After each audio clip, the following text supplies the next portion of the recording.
So, just as a segue from that question, I just wanted to say or ask, what are the some signs that parents should be looking for, which may indicate that the children are struggling or they're having mental health issues? Any specific red flags or behavioral changes that you think should raise some concern in a parent's mind and think that maybe their child is actually struggling with mental health? A really good question. I think sudden changes mood, changing in sleep, like if they are sleeping more, sleeping less, waking up early in the morning, huge than usual, waking up multiple times during the night time, going to sleep, having significant uh, problem going to sleep, and if that is a changes in appetite. So these are pretty simple. If they are eating more, eating less, school performance, and then avoiding activities that they used to enjoy. Mm-hmm. So those are some of the warnings, and similarly, frequent meltdown, or they are becoming more isolated. So those are, I would say, a broad some of the indicator where I think parents need to get worried about. Okay, yeah. So anything that is out of the ordinary. So if Right. your child is behaving in a fashion that is not what they usually are, then that should raise some concern. Maybe at least start a dialogue from the parent's standpoint to delve into it a little deeper. Um, Another thing that I want, us as parents and people in general to understand is that how does the environment affect a child's health? Like, for example, family dynamics, anything going on in the school, atmosphere in the school. And you did touch on it a little bit, in terms of bullying and all of that, or community in general. Some of the things, just for us to understand how environment impacts a child's health, mental health in particular. I think, and let's talk about home environment, let's talk about school environment, and let's talk about the culture one by one.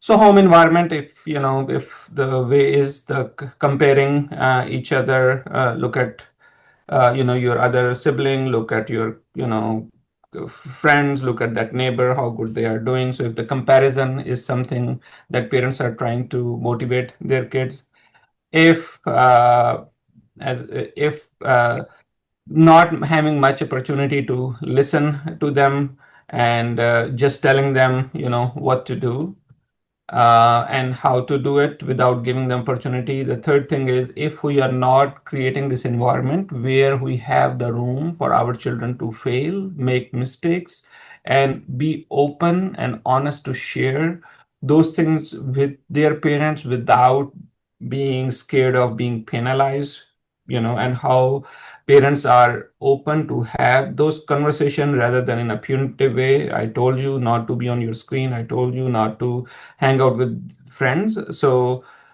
if we have that conversations, the environment, safe space, that's where the can be helpful, because if they don't have that safe space, then they are going to get that space either from social media, from their friends, or they are trying to learn to hide their emotion, and then it may come out as a burst out of anger, out of the frustration, sometimes suicidality, and then parents would say, we have no idea our child was going through, and it's very surprising, very shocking.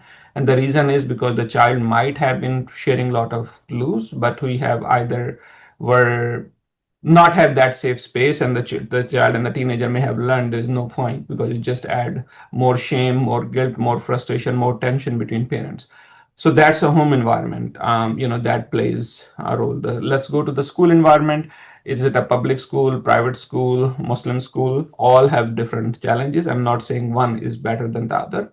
But I think in public school, I think the bullying is across, especially in middle school, based on the color, based on the weight, traditions. So that's what I have. Color is definitely, I have seen a significant amount of time. Similarly, how much diversity in the school they have, because sometimes if the only brown child or few brown kids in a more not that diverse. So I have seen the teachers, they are having difficulty understanding, or there are more judgment, there are more bias seen many times in that way.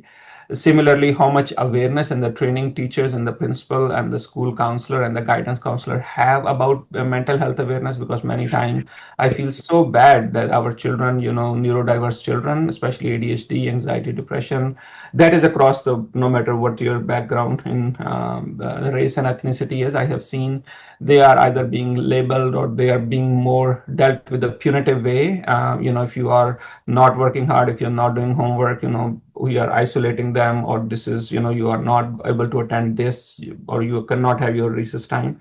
So having that awareness in school, and what are their parameters, when there are bullying incident happening, when they are reporting about it, how open the conversation they have. So that's the second in the school. The third thing, definitely in the community, what the social, where the kids are hanging out, what the parents environment, parents friendships are, what their play dates, the summer is coming, what their summer activities are. Sometime I have seen, that some children, the parents are more open to have, so almost 2 3 month time, they are more proactive to schedule some activities, summer camp, summer activities. Some parents, they may have this open time, for the children, where I have seen there is more social media and those Facebook and video games are coming along. So I think those are the couple of things I would say how these three areas are contributing to the child emotional and mental well-being.